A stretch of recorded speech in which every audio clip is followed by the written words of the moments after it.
Hello అండి, I'm doctor Keerthi, fertility expert, 49 hospital Vizag branch నుంచి మాట్లాడుతున్నాను.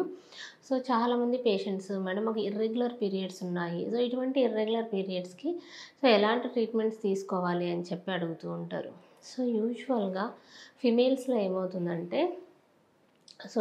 డేట్ వచ్చిన సెకండ్ డే నుంచి ఎగ్ అనేది పెరగడం జరుగుతుందన్నమాట. ఎగ్స్ పెరిగి 14th డే ఓవ్యులేషన్ అనేది జరుగుతుంది. సో యూజువల్గా 14th డే ఓవ్యులేషన్ జరిగితే కరెక్ట్గా 30th డే ఈ టైంకా 20th డే 28th డే ఈ టైంకి మనకి పీరియడ్స్ అనేది రావడం జరుగుతుంది. సో ఎవరికైతే ఇర్రెగ్యులర్ పీరియడ్స్ ఉన్నాయో కొంతమందికి హెచ్పిఓ యాక్సిస్లో ప్రాబ్లమ్స్ ఉంటాయన్నమాట. లైక్ ఫస్ట్ ప్రాబ్లం చాలామంది ఇప్పుడు కామన్గా 90% ఆఫ్ ద ఫిమేల్స్ మాకు పీసీఓడి ఉంది అని వస్తూ ఉంటారు. సో ఈ పీసీఓడి అంటే ఏంటంటే ఇలా ఎగ్ పెరగకపోవడం, అనోవ్యులేషన్ అనమాట. సో యూజువల్గా ఎవ్రీ మంత్ ఈ 14th డే మనకి ఏ విధంగా అయితే ఓవ్యులేషన్ జరగాలో ఎగ్ పెరిగి ఇటువంటిది జరగదు. సో మరి ఆ పేషెంట్స్కి ఏంటంటే అలా క్రానిక్గా అనోవ్యులేషన్లో ఉంటారు. సో అలా ఎగ్ పెరగకపోవడం వల్ల ఏమవుతుందంటే కొంతమంది పేషెంట్స్కి కొంతమందికి లేట్గా పెరగడము, 20th డే 25th డే ఇలా పెరిగి కూడా లేట్గా పీరియడ్స్ అనేవి వస్తాయి. సో ఇలా డిఫరెంట్గా ఓవ్యులేషన్ ప్యాటర్న్స్లో ప్రాబ్లమ్స్ ఉంటాయి. సో ఇటువంటి వాటి వల్ల మెయిన్గా పీసీఓడిలో ఇర్రెగ్యులర్ సైకిల్స్ అనేవి రావడం జరుగుతుంది.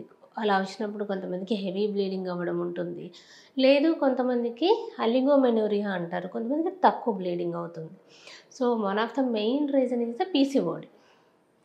ఇంకా కొన్ని రకాల హార్మోన్స్ ఉంటాయి లైక్ థైరాయిడ్.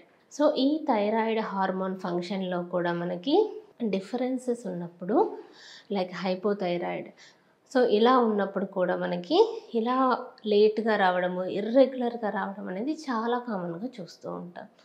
ఇంకొన్ని ఏంటంటే ప్రొలాక్టిన్ హార్మోన్. సో మీకు ఎవరికైతే ఇర్రెగ్యులర్ పీరియడ్స్ ఉన్న వాళ్ళకి ఇవి కామన్గా మేము టెస్ట్ చేస్తూ ఉంటాం అన్నమాట, థైరాయిడ్, ప్రొలాక్టిన్. సో ఇటువంటి లెవెల్స్లో మనకి ఏమైనా డిస్టర్బెన్సెస్ ఉన్నాయో ఫస్ట్ చెక్ చేసుకోవడం జరుగుతుంది. సో దాని తర్వాత ఈ పీసీఓడి ప్రాబ్లమ్స్ ఉండే వాళ్ళకి మనకు స్కాన్ ద్వారా డిటెక్ట్ చేస్తాం.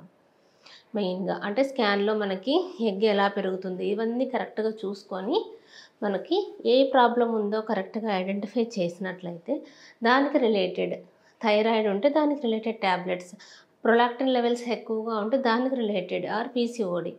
సో ఇటువంటి వాటికి మీకు ఫస్ట్ రీజన్ ఐడెంటిఫై చేసినట్లయితే దానికి తగిన ట్రీట్మెంట్ అనేది ఇవ్వచ్చు. Thank you so much.